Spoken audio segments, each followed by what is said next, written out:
Dalam perjalanannya yang mulia, MK Indonesia pernah memberi warna progresif bagi perkembangan hukum konstitusi di Indonesia dan pernah dinilai sebagai lembaga penegak hukum yang sangat kredibel. Harvard Handbook tahun 2012 seperti ditulis oleh Tom C. menilai MK Indonesia adalah salah satu dari 10 MK paling efektif di dunia. Studi tentang perjalanan masa lalu MK yang bagus pernah ditulis juga dalam beberapa jurnal ilmiah. Dari Amerika Serikat ada disertasi yang ditulis oleh Pastor Stefanus Hendrianto yang kemudian diterbitkan dalam bentuk buku berjudul Law and Politics of Constitutional Courts, Indonesia and the Search for Judicial Heroes, diterbitkan oleh penerbit ternama di Amerika. Dari IAIU Malaysia lahir disertasi karya Iwan Satriawan, Role of the Constitutional Court in Consolidating Democracy in Indonesia. Ada juga disertasinya Rifli Harun tentang hukum dan sengketa pemilu. Apresiasi terhadap MK Indonesia dalam keberaniannya membuat landmark decisions muncul dalam berbagai makalah forum ilmiah, jurnal akademik, dan berbagai media. Bahkan dalam konteks penyelesaian sengketa pemilu, Begawan Hukum Sacipto Raharjo pernah menulis tulisan di harian Kompas 14 Juli 2009 dengan judul Tribute untuk Mahkamah Konstitusi yang di dalamnya mengatakan begini, mungkin kita perlu mendirikan sebuah monumen agar orang selalu mengingat bahwa Indonesia pernah memiliki Mahkamah Konstitusi yang bekerja dengan penuh penghormatan, tidak takut terhadap intimidasi. Harian Media Indonesia 7 Juli 2009 menulis editorialnya dengan judul Hormat untuk Mahkamah Konstitusi yang alinea pertamanya dimulai dengan kalimat untung ada Mahkamah Konstitusi. Majelis Hakim yang mulia, salah satu kunci pernah banjirnya apresiasi terhadap MK adalah keberanian MK dalam membuat landmark decisions. Keputusan monumental dengan berani menembus masuk ke relung keadilan substantif sebagai sukma hukum, bukan sekedar keadilan formal prosedural semata. Dalam hal pengujian undang-undang misalnya, teori OPL atau Open Legal Policy itu lahir atau sekurang-kurangnya secara resmi digunakan pertama kali oleh Mahkamah Konstitusi. Dalam hal pelaksanaan pemilu, MK memperkenalkan pelanggaran TSM yang kemudian diadopsi di dalam tata hukum kita.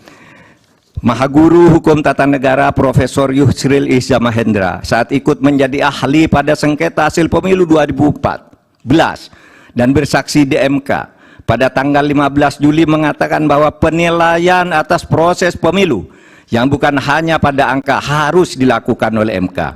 Pandangan ini bukan pandangan lama, melainkan pandangan yang selalu baru, yang justru terus berkembang sampai sekarang. Menjadikan MK hanya sekedar mahkamah kalkulator, menurut Pak Yusril, adalah justru merupakan pandangan lama yang sudah diperbarui sekarang. Di berbagai negara judicial activism banyak dilakukan oleh Mahkamah Konstitusi maupun Mahkamah Agung.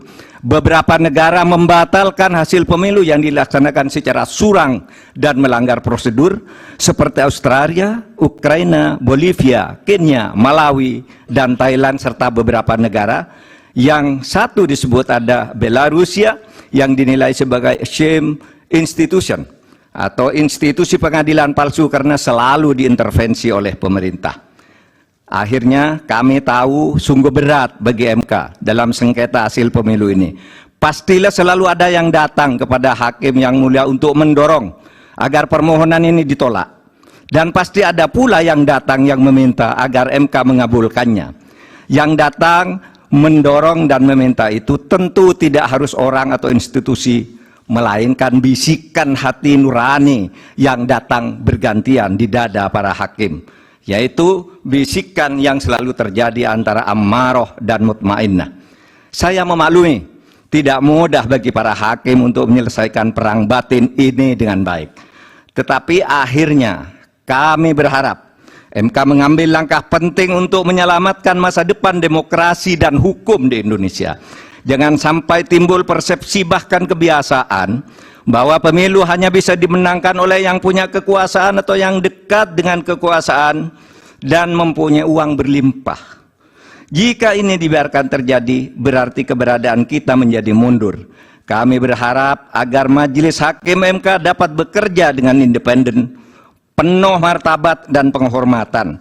Bagi kami yang penting bukan siapa yang menang, siapa yang kalah. Bagi kami, masalah ini adalah beyond election, melainkan harus merupakan edukasi kepada bangsa ini untuk menyelamatkan masa depan Indonesia dengan peradaban yang lebih maju melalui antara lain berhukum dengan elemen dasar sukmanya, yaitu keadilan substantif, moral, dan etika. Terima kasih Yang Mulia. Assalamualaikum warahmatullahi wabarakatuh. Waalaikumsalam.